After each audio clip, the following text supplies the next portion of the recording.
Unit 1, Section 2, uh, begins to discuss contact among Europeans, Native Americans, and Africans, and how this brought about changes.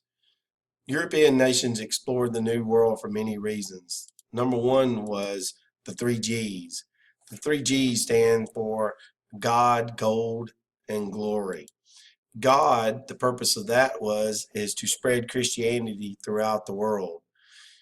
Gold, obviously, is to obtain the most wealth possible, and glory or power was each European nation wanted to obtain the largest empire. How are they going to go about doing this? Well, one of the techniques was something historians have started to call the Columbian Exchange, and that is that Europe would get things from the New World, but Europe would also provide things to the New World. Just a few examples.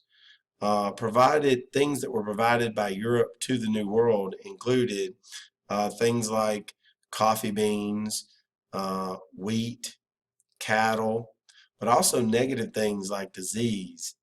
The diseases that Europeans brought may have killed upwards of 2/3 of the Native Americans that came in contact with them.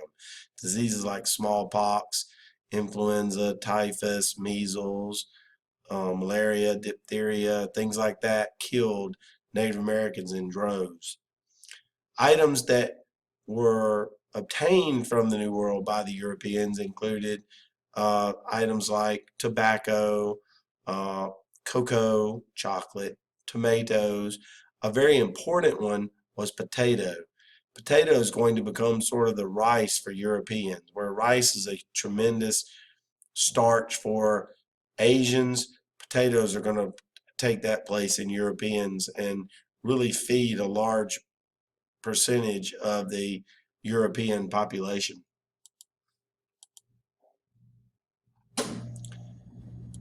One of the reasons why the New World was explored and eventually colonized was something from your world history class. In the 11 and 1200s, you had a war fought between Europeans and people in the Middle East that became known as the Crusades.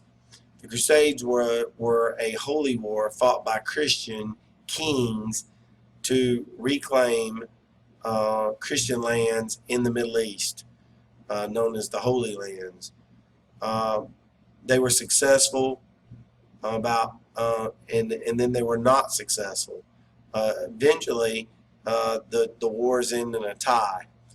What does come out of the Crusades is you see the end of kingdoms and you see the beginning of what they call nation states. And even though kings may still be in charge of these nation states, you have the beginning of time, the beginning of nations, and that is defined borders, professional militaries, one language, and development of specific cultures. That's what a nation state is. And so you get the beginning of the nation of England, nation of France, the nation of Spain.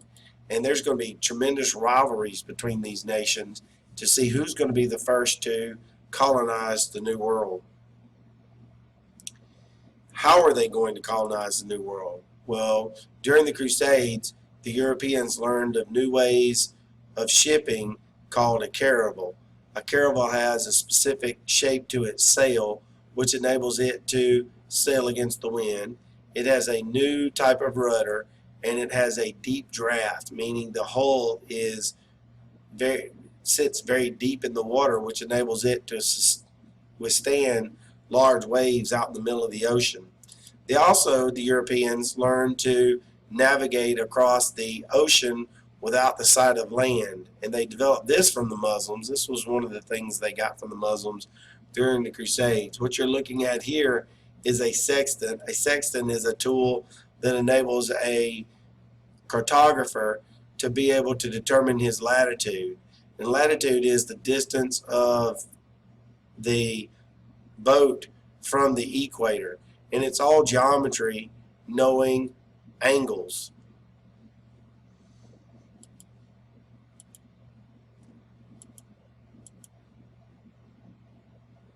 And The latitude are the lines that run east and west. Longitude are the lines that run north and south. So what explorers wanted to know was how far they were from the equator.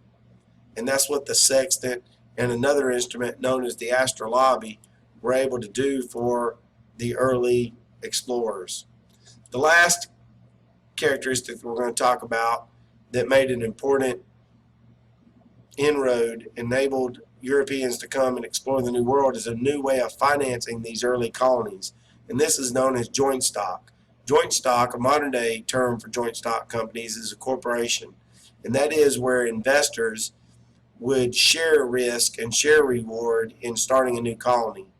The earliest colonies were started by individuals, and when those colonies failed, they lost all their money.